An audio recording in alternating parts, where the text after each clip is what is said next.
Hey lovies, it's Tasha Monet here with another episode of The Sims Medieval Pirates and Nobles. The last time that we were here, we were doing the pilgrimage with, why can I not remember her name? Colleen, who is Lord Oliver the Great's wife, and she is also the Jacobin priest. So she went on this pilgrimage, and we're going to get part 2 today. So some pilgrimages went well, some went poorly. And when a pilgrimage involved the accidental destruction of a sacred Jacobin relic, things had gone awry indeed.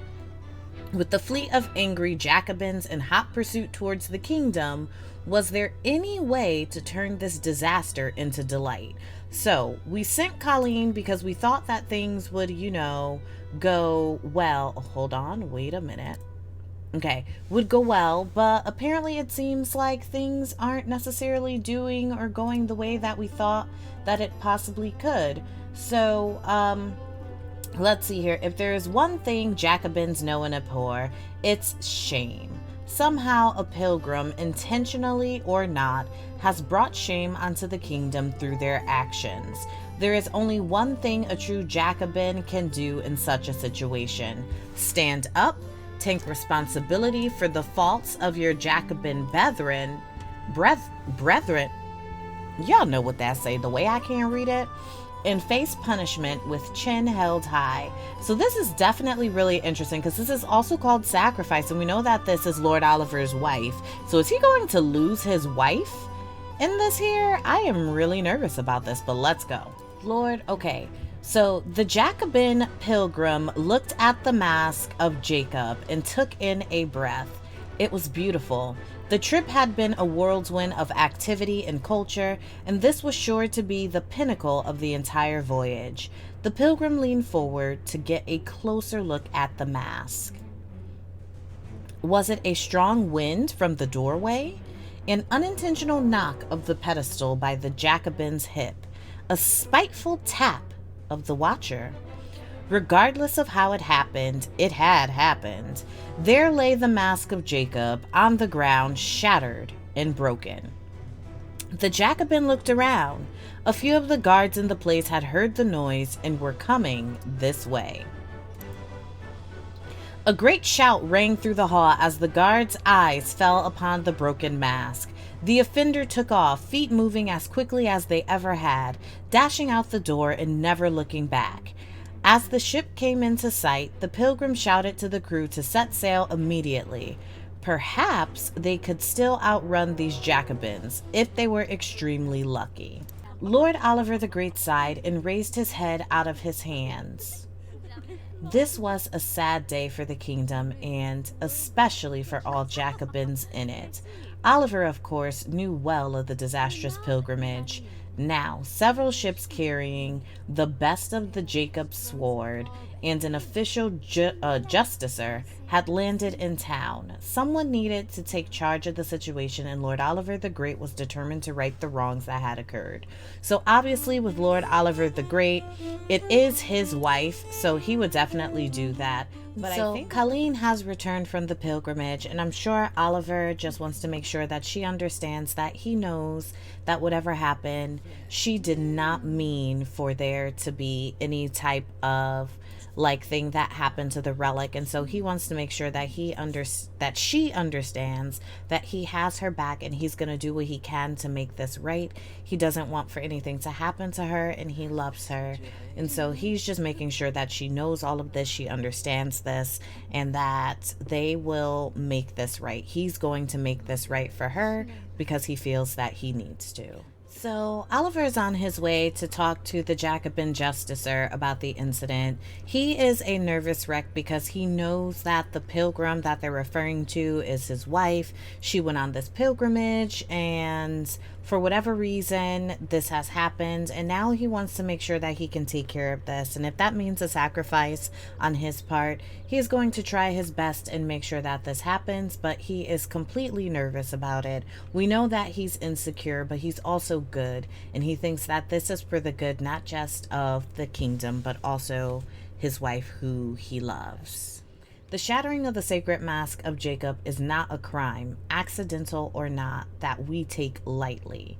However, if a loyal Jacobin of the kingdom were to step forward and take all responsibility onto themselves, we would be satisfied and will return to our homes, after dealing with the Jacobin, of course. The harsh words of the justicer reached the ears of Lord Oliver the Great. Despite the threat behind those words, he was ready to volunteer. And when the penalty of the volunteer might be death, it was better to begin to make his peace with the Watcher than to fight the inevitable. Oliver turned away and prepared to close out the final chapter of his life. So Oliver is ready to give up his life for his wife. Like, he is like, I am not going to let my wife stand up and do this. She just made a mistake. And as the king of serenity, I am going to protect my queen. So we need to give 100 simul to Linder Morgana. Since I shall soon be shuffling off this mortal coil, I should take some time to settle all my debts. So I don't even know how he has this debt, but we're going to go ahead and see if we can get that handled. And just really hope that like something comes of this, because I'm not ready for Lord Oliver to go, but this sacrifice, like, he is willing to do this for his wife. And I know, you know, that he is a like, he's insecure and he gets nervous and things like that, but this is definitely a show of him. I don't know if this makes him a strong leader, because leaving a kingdom without a ruler is definitely not a good thing to do, but at the same time, he is doing this for his love, his wife. So we'll see what comes of this. With those payments, I've settled my worldly debts, but my emotions are still a bit of a wreck. Visiting my local Jacobin priest may help calm them. So in terms of the Jacobin priest, like, the priest is his wife, so I think him going and asking, you know, like, his wife, like, if I do this, if I face death for you and the things that happened on this pilgrimage, will this be something that you can live with? Will you be okay? And will I be okay? Like, how do I live with this, handle this? What should I do? So he's going to go and meet up with his wife and figure out what could possibly come of the decisions that he plans to make for not just the kingdom but himself. So he has made it to the church. Colleen is here. Colleen does not yet know what he is planning, and Colleen maybe a bit, you know, like, feel a little guilty about this, but she says, I understand that this is a difficult time, my son. And not her calling him my son because she's the priest. What I have found most helpful in times like this is to turn to a good friend and discuss your affairs. If you do not have a good friend, now more than ever is the time to make one. Well, you're my wife, so you are the one that I want to talk to. Like, hello? I can't even begin to imagine what you must be going through, but in times of extreme stress, I sometimes like to go to the water's edge and let my frustrations out. I find the docks the best place for such a release. And honestly, I feel like this is something that, you know, she may do, right? Like, she thinks about the things that have happened before, the things that, you know, she regrets, because now her husband will likely be paying the price for what she has done. And I don't know if it's guilt that she's feeling because she is the priest and this should be her job, or if it's just something that she's feeling because this is her husband and she loves him. So Oliver has made it to the docks. He is venting his fears to the sea because this is where he thinks that, you know, like, he can get some peace, like his wife suggested. And he's probably also, like, if we think about this, he's probably also just, like, trying to, like, wonder or figure out, like, why did she even have to go on this pilgrimage in the first place?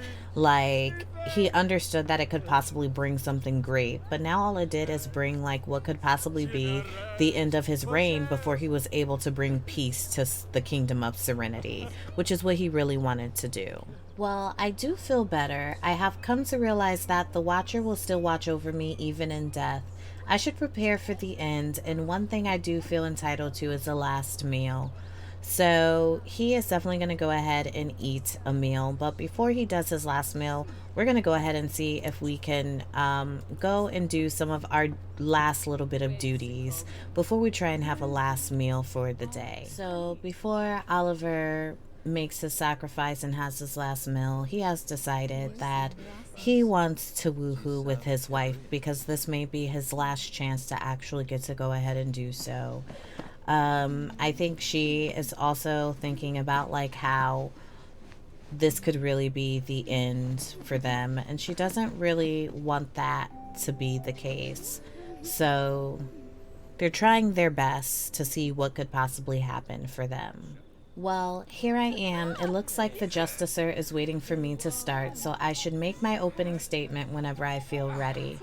So, Lord Oliver has come to, I guess, what is going to end up being his trial. So let's go ahead and have him... Hello?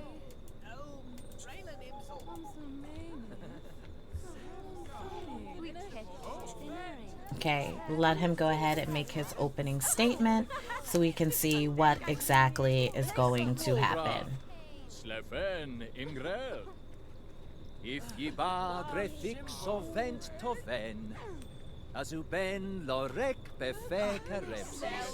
I've made the best opening statement I can. Now I just need to hope the Justicer's opening statement, which he should make soon, does not call for too harsh of a punishment, or if I must perish, that it be quick and painless. Let's not mince words. The mask of Jacob has been shattered, and it was done by a citizen of this kingdom.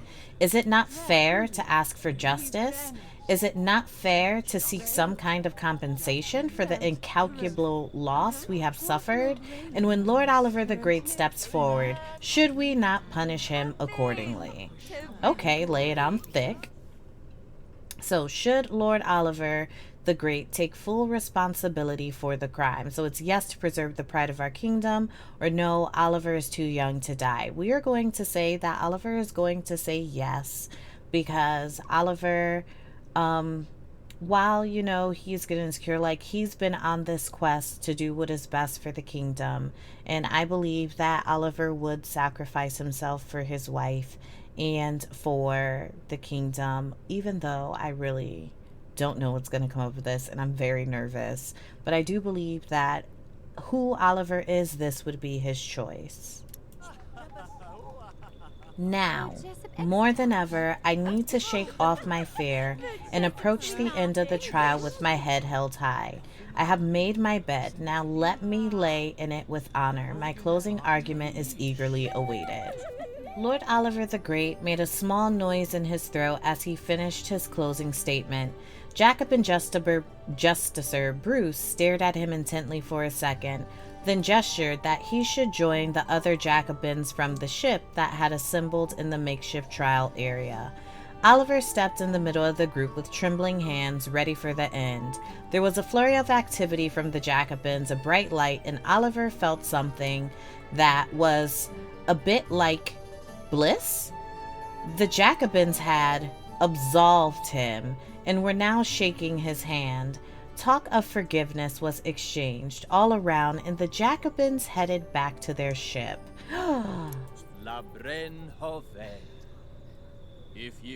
That's amazing. Oh, wonderful. I'm so happy that he was, I guess you can say, like, spared. So things did not go exactly according to plan, but everything seemed to have ended well. The Jacobins were heading home, and Serenity was free to live once more as it always had. Lord Oliver the Great breathed a sigh of relief and headed back to his home.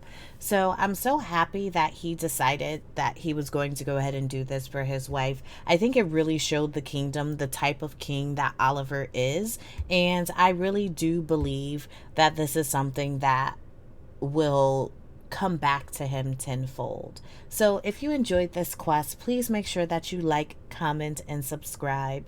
If you would like to see me play Sims or other games live, you can follow me on Twitch at twitch.tv/I'm Tasha Monet. As always, I'm sending positive vibes your way. I'm Tasha Monet. See you next time.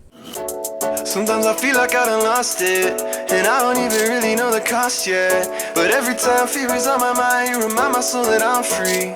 I know I can't go on my own. You came so I wouldn't have to go it alone. You took the long road so you could show me home. Found love better than I've ever known. So now I know that I can say you are exalted above everything on the earth that I've seen. Cause I know that my dreams come alive in the love that you promised to me. I'll keep singing your praise and you know I believe.